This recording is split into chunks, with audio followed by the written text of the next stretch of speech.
connection. And for the people that are here in autism, I'll just go over. I've got all my books here. I'm really happy about that. My Thinking in Pictures is kind of my most basic book on autism. I did that about 10 years, just over 10 years ago now.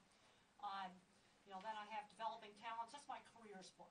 One of the things I'm really concerned about today, because autism is a very big continuum, going from Einstein down to somebody that remains nonverbal. Asperger's is just a milder form of autism. I'm seeing smart Asperger kids not get into good employment. Okay, where are all the old Asperger kids?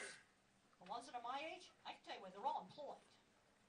And some of this gets back to the 50s upbringing. Boy, I can tell you, manners were pounded in. You had to behave in church or there wasn't going to be any TV. It's just that simple. And you got to take the thing that the person's good at and try to develop it into a career.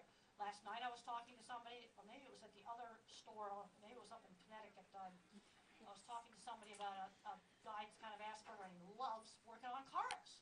Well, then somebody ought to help him be an auto mechanic.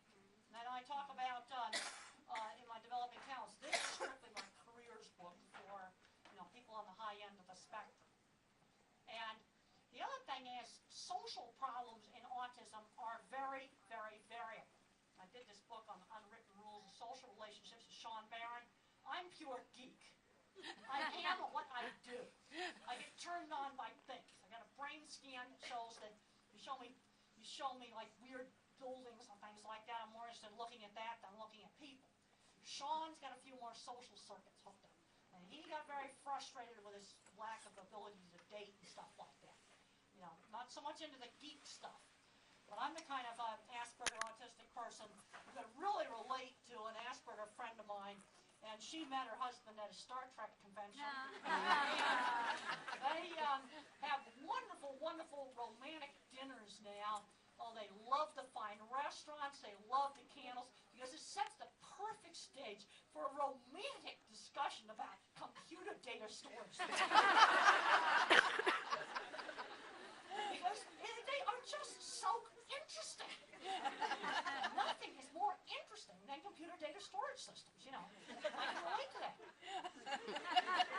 So there's a tremendous amount of variation in the spectrum on people with autism, and we got to work on building those strengths. And we got to start thinking, when these kids are 10, 12 years old, what are they going to do when they grow up?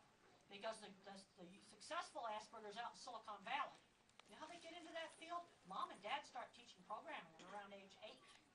They're apprenticed into that field. Another very, very critical thing is mentors.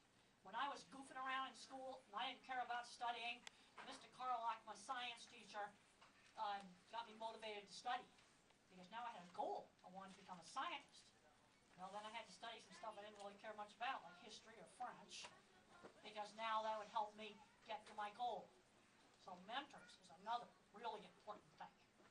Okay, in the back there.